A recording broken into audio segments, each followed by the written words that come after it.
Heading with the case 721. Push off all the old culverts and old wood and trees and stumps and everything that I've been loading and hauling all morning, and now I'm going to push it all off out of the way. It'll probably be a fairly rough little ride. Had a lot of rain here the other day. First big rain we've had since spring, and the drought hopefully is recovered now.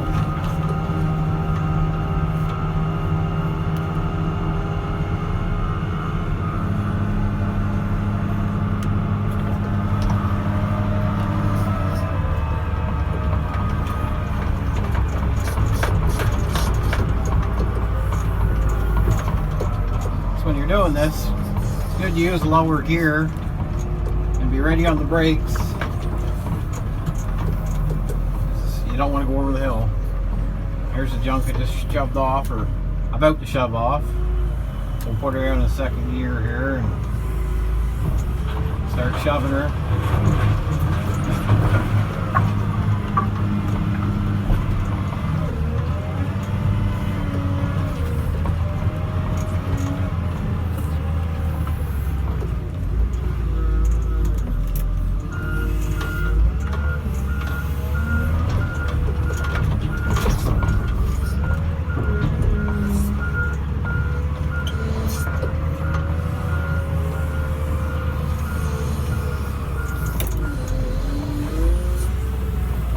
Try and do once you get going, just do half a bucket width, because it'll fill and be overfull, and it'll clear a path when you back out, so you don't try not to puncture a tire or bend a fender or anything, because there's old posts and everything else mixed in with this junk.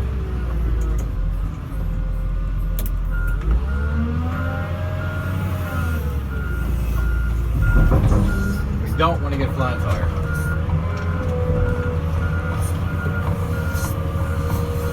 Big old stuff in here, as you can see. Big old manholes and stuff.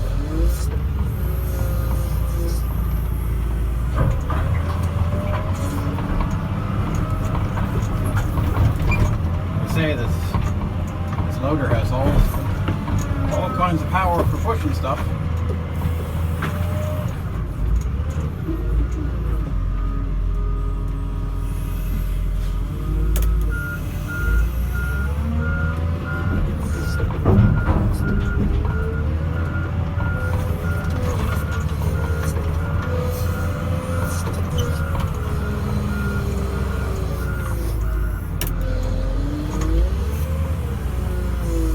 Try and keep one good clean edge here, just in case we shove into a bunch of spikes and some boards or something, so we have a good chance of getting back away from it without hurting anything. Hard not to run over some stuff, so leave yourself a bit of a smooth escape path that you know you can count on.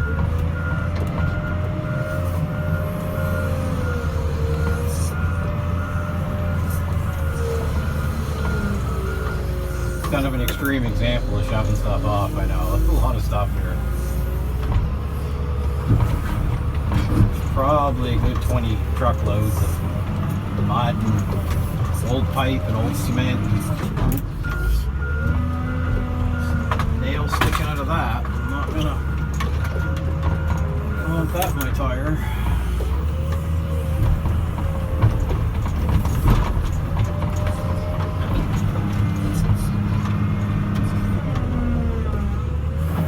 Now I'm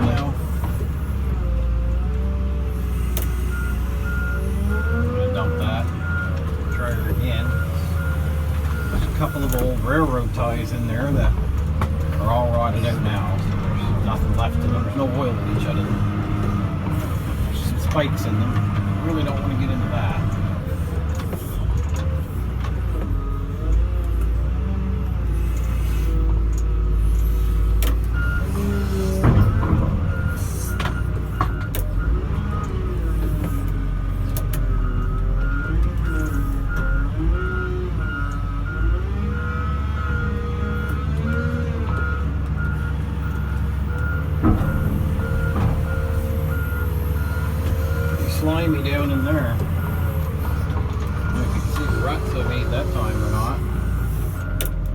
soft. But you don't have too much choice. Keep after it.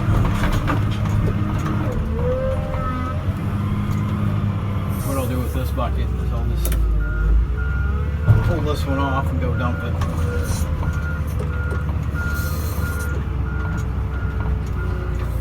Quite heavy stuff there.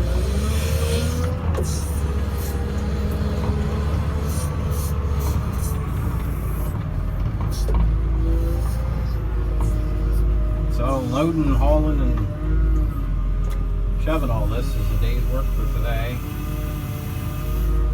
Beautiful day, New Brunswick, Canada.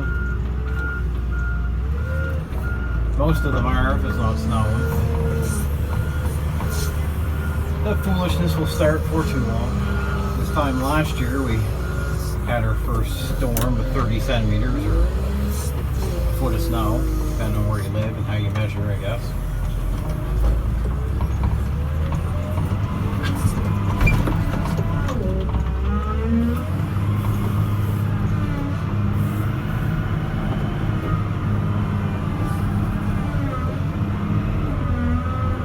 Working a little bit there.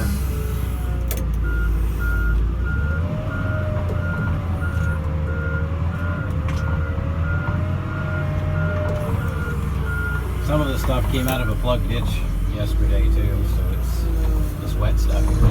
So that's why it's being such an issue.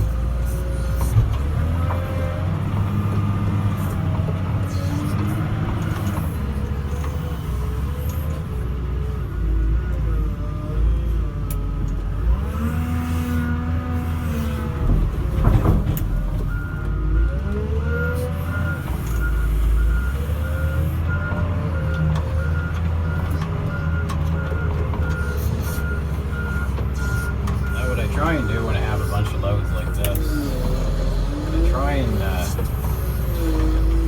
especially where it's so soft and heavy as that, try and push either side.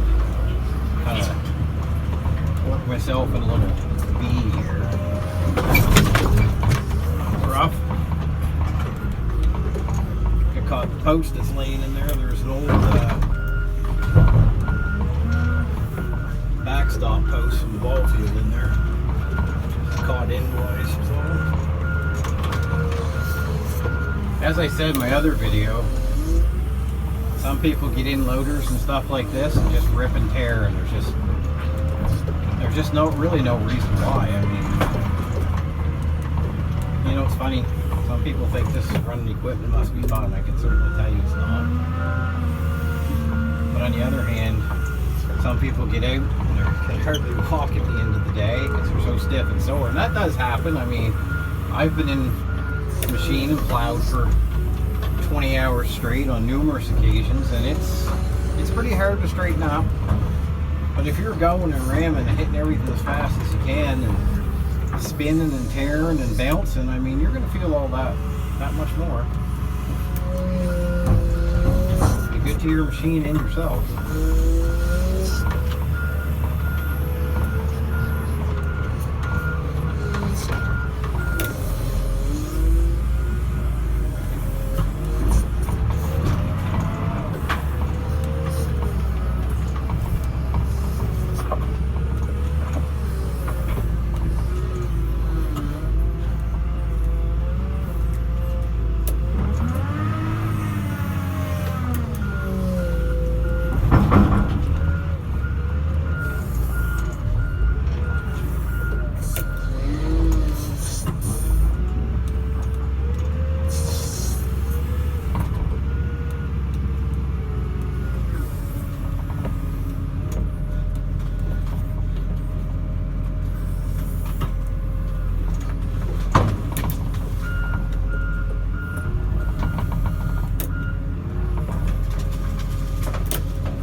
place. I think they're called cottonwood.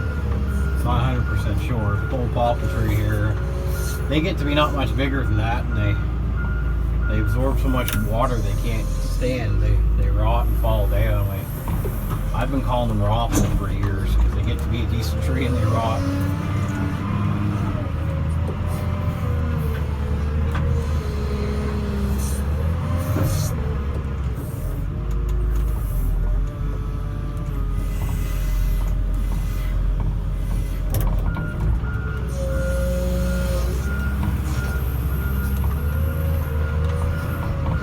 There, folks, this video doesn't get too long. I guess you get the gist. That's what we're doing, just pushing stuff off. Anyway, have a good day, folks, and we'll see you next time.